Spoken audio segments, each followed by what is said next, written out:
Hello, and welcome to another episode of Spectacular Science here at Pueblo Library. Today's show is brought to you by Nature's Educators.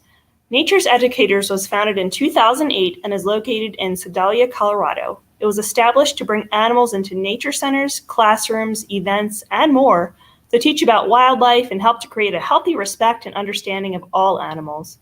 Today's program, presented by Kalia, is all about animals of the wizarding world. So, if you ever wondered, can an owl really carry your mail? Can a cat sniff out a wizard in disguise? You'll learn all this and all about the real animals of the wizarding world, toads, cats, snakes, and more, who act as familiars and magical pets, and what they really can and cannot do. And don't forget to pick up a kit from the library to make some cool animal crafts of your own. So, without further ado, I'd like to introduce you to Kalia from Nature's Educators.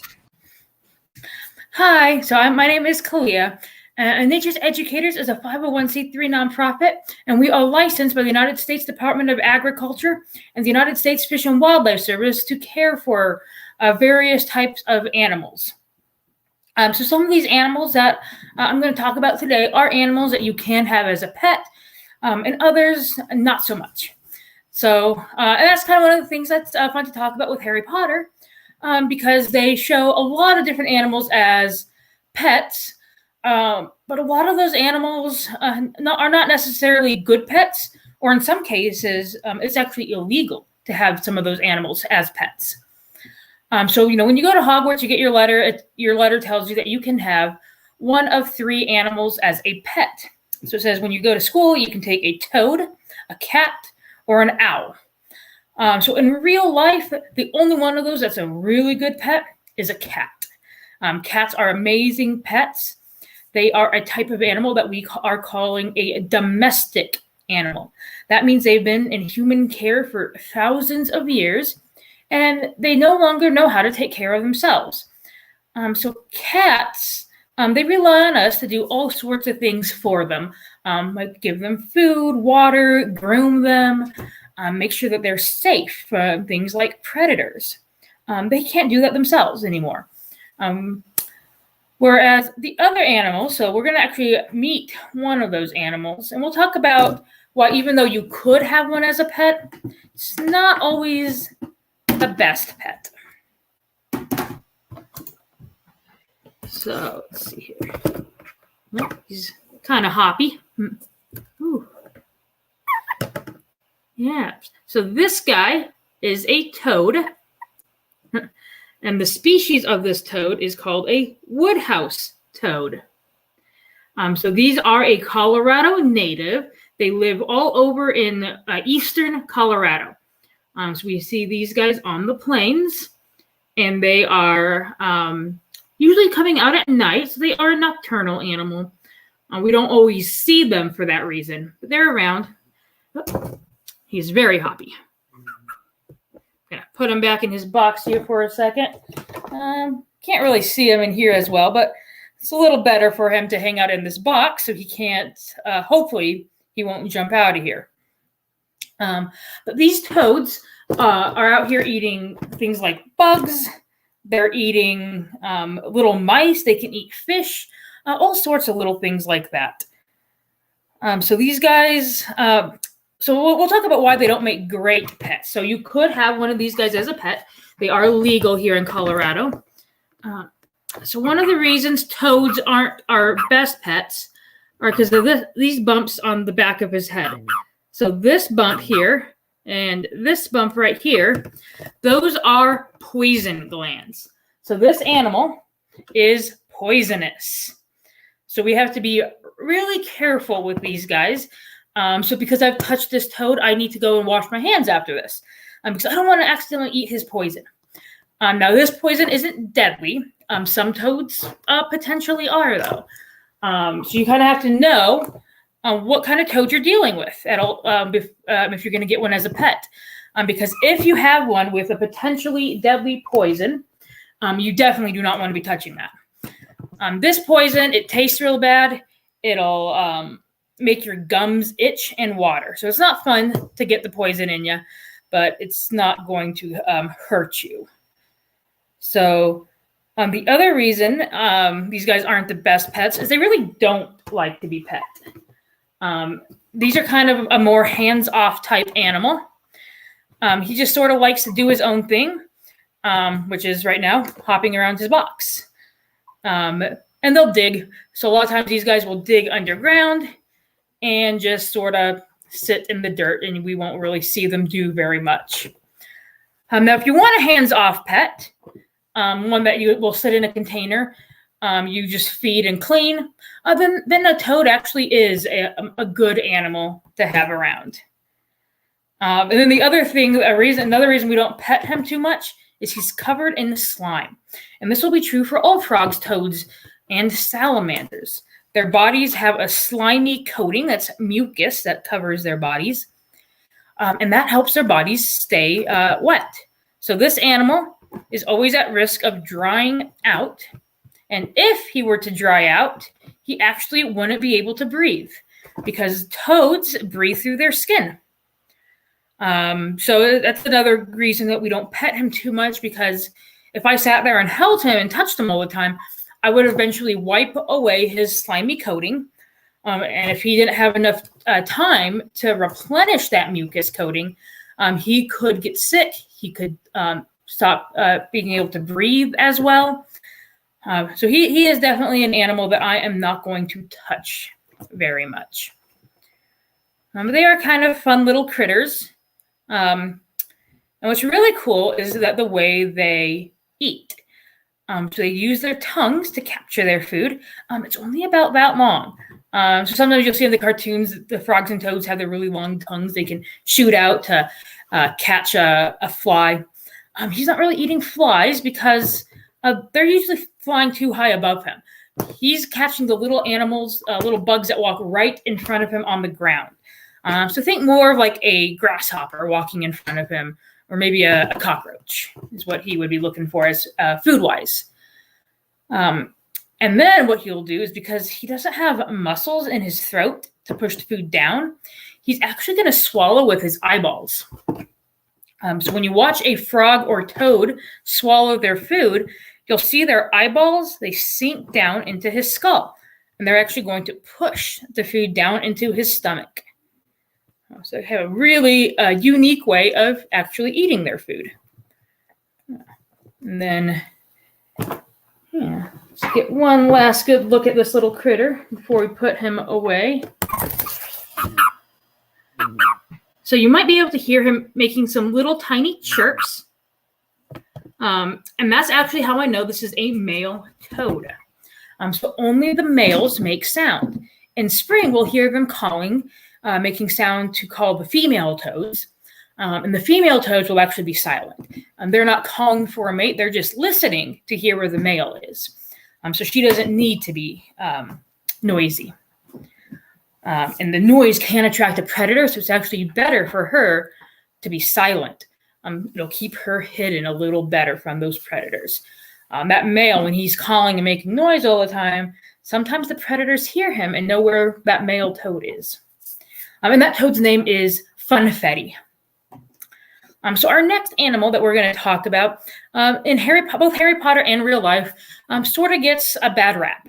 In Harry Potter, they are associated with a lot of the bad guys, which isn't really fair to the animal because they're actually really cool. And they are definitely not bad. And really, we like to say that there's no such thing as a bad animal. They are just doing what they are meant to do. Sometimes we as humans may not like it, but they're just surviving, doing the best that they can to keep themselves alive. So this critter is a snake, and this is a boa constrictor. So this is the snake in the first book that Harry accidentally lets out of the zoo. Now, if you watch the movie, you might notice that this is not what that snake looks like in the movie. So for the movie, they actually used a python because pythons can get a lot larger. Boa constrictors will get to be about 8 to 10 feet. And for the movie, they just wanted to show a giant snake. So they used a Burmese python, and those guys can get up to be about 15 feet long. So snakes, like I said, are often associated with, the bad guys in Harry Potter. But they really are a good animal. And because of what these guys eat. So a snake can eat lots of mice, rats, rabbits, all sorts of small little mammals. And this is good because it keeps those animals from becoming overpopulated. And especially in areas like Colorado, we want these guys around because things like mice can carry diseases that could spread to humans. So by having lots of snakes around, we actually keep ourselves safer because snakes actually cannot transmit any diseases to people. Now, one of the reasons some people don't like snakes is because they're worried that they're going to get bit by a snake. That is a thing we can be concerned about. But we have to remember that no snake in the world wants to bite us. There's not a snake that's going to wake up and be like, yep, I'm going to go find some humans and bite them today. They don't think like that.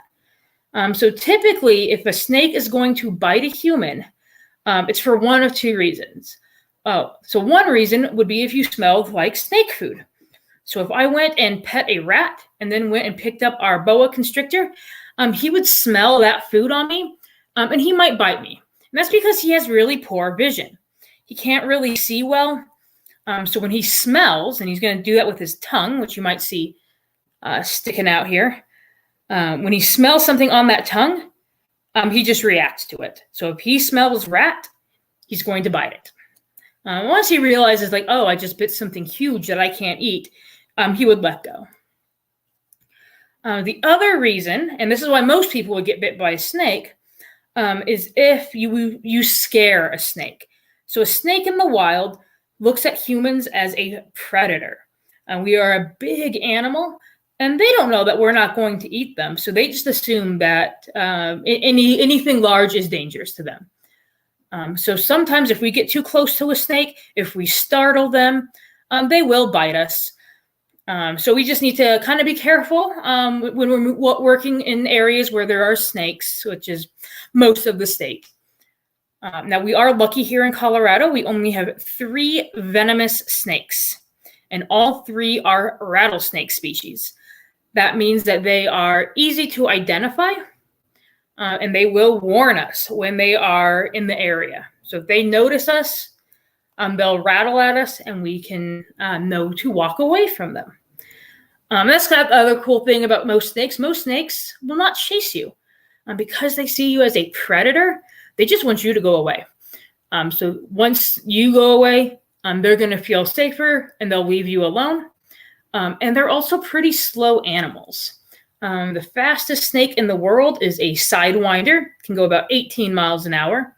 The next fastest can only go 13 miles an hour. And even our rattlesnakes and bull snakes here in Colorado are slower than that. So we don't really need to worry about needing to run from a snake. We can pretty much just walk away from them. Now this snake, he is not venomous. As you might guess from the name boa constrictor, he's a constrictor snake. So you can kind of see he's not constricting me right now, but he is wrapped around my arm. So he's just holding on to me. I am like a tree branch for this snake. So he's holding on. And in the wild, he would climb trees to look for prey. Although once he is full grown at 8 to 10 feet, he will spend most of his time on the ground. Because at that size, he's going to be pretty large. He's not going to want to spend that energy going into the trees. But at this size, he's a lot lighter. He's only about maybe 4 feet long right now. But he will wrap around. Now, it is hard to see exactly how long a snake is because they never really straighten out. They're always going to have some curves in them because they're constantly on the move. Now, this snake, like most snakes, can eat something as big around as the largest part of his body. So this snake can eat something about this big around, which is pretty impressive when we consider they do it in one bite. So if you look at this wide part of his body here, and then look at the size of his head, it's a pretty big difference in size. So he's eating everything in one bite. So this snake, once he's caught his prey, he's going to unhinge his jaw in the back. So right back here, where we have a lot of muscle that attaches our jaw to the top of our skull, he actually just has really stretchy skin. So he can drop it down in the back. And then right here, he's got two bones. These are two separate bones. Unlike us, we have, this is kind of one solid piece. He can open it up really wide in the front. And then he can swallow that prey whole. And you can see it going down. So if he's eating a rat, you can actually see the lump as it goes down his body and into his stomach. And snakes do have stomachs and all of the same body parts as other animals. They're just very long and kind of stretched throughout his body. So some snakes will have some other things they can use to find food besides just their sense of smell. So some snakes will use their jawbone. So their jaw, because a lot of times it's laying on the ground, especially in some of these large snakes who lay on the ground to wait for food. He'll feel vibrations through his jawbone. He doesn't have ears, so he can't really hear things coming. But because sound is a vibration, he can feel sounds or just heavy like footsteps coming towards him in his jawbone. So his jawbone is very sensitive. So he can detect prey or possibly danger that way. And then some snakes, like pythons and rattlesnakes, they also have the ability to sense heat. So they will detect where a warm surface is or a warm prey, like a mouse. So because things like mice and rabbits are warm-blooded, they're typically a little bit warmer than their environment. That makes it really easy for snakes that can sense heat to figure out where they are and find them. Yeah. All right. I'm going to see, I'll unwrap our little snake friend here. So he likes to wrap around and hold. So he's got really strong muscles that help him do that. And he's just got muscles all down his body. So we're going to put him away. So this snake's name is Jamie. And he is still pretty young. He is not full grown yet. And as a male, we would expect that snake to get maybe 8 feet long. Maybe a little less if he's going to be a smaller snake. And we just won't know how big he's going to get until we finally see that he's stopped growing. So our last animal in Harry Potter we're going to talk about today, is one that in Harry Potter is a pet. In real life, they are not. And in the United States, it's actually illegal to keep this animal as a pet. It's even illegal to keep a part of this animal. Even if you just found it, you wouldn't be able to keep it.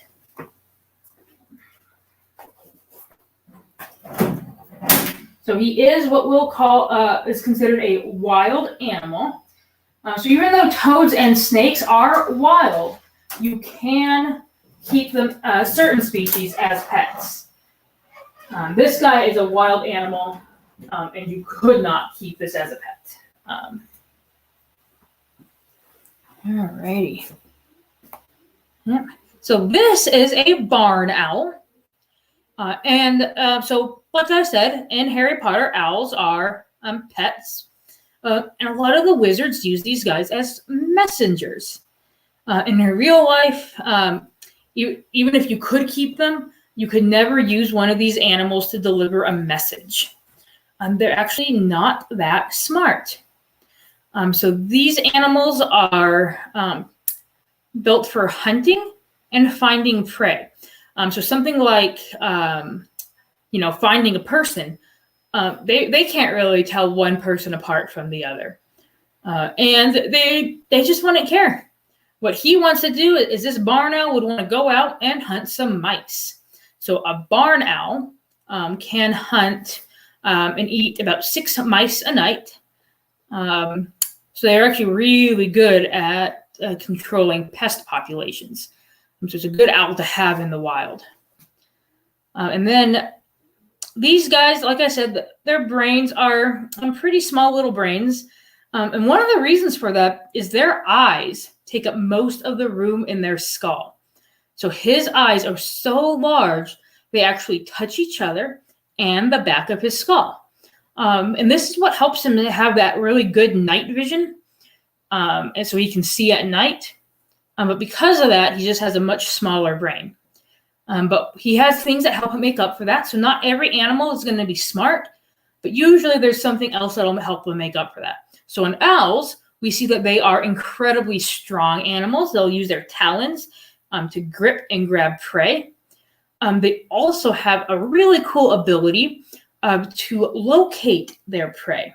So they actually have an ear that's up high on one side and an ear down low on the other. And this helps them listen to their prey, and the sound reaches their ears at different times. And then they can determine exactly where that sound is coming from. So if you look at our barn owl's face, you can kind of see that there is a obvious ring of feathers around his face. If you'll ever look back at the camera. There you go, buddy. And that's called a facial disc. So all owls have a facial disc. The barn owl has a really obvious one. And it's kind of, we say it's a heart-shaped facial disc, whereas other owls have more of a round-shaped facial disc. But that disc works like a big satellite dish to push sound into his ears. So it works actually similar to the outer ear shell that mammals have. Because most birds just have their ear under their feathers. But these guys, they are relying on that hearing to find their prey. And then they just swoop down and they can grab it. And when they fly silently. So sometimes you might be outside at night and you'll see the shadow of an owl swooping down over you, but you won't actually hear it. So it can be a little spooky because of that. So these guys will come silently, grab their prey, and their prey usually has no idea that the owl is even there because they are so quiet. So yeah, these guys are just amazing hunters, relying on their instincts to tell them where their food is, and then they'll use their built-in stealth to just sneak up on it. So one of the reasons they are very silent is that on this edge of his wing, he has what are called the flutings. These are an eyelash-looking structure there, and they kind of wiggle back and forth as the owl flies to break up sound. And the other thing that is helping is that owls actually do have very soft feathers compared to other birds, and those soft feathers help absorb sound. And you are focused on something behind us. All right. So this owl, was bred in captivity to become an education bird. So even though you can't have him as a pet, people do breed them for groups like us, as well as places like zoos, because owls that are raised in captivity with humans do a lot better seeing humans every single day. Because once these guys get used to living life in the wild, a lot of times they just don't want to adapt to captivity.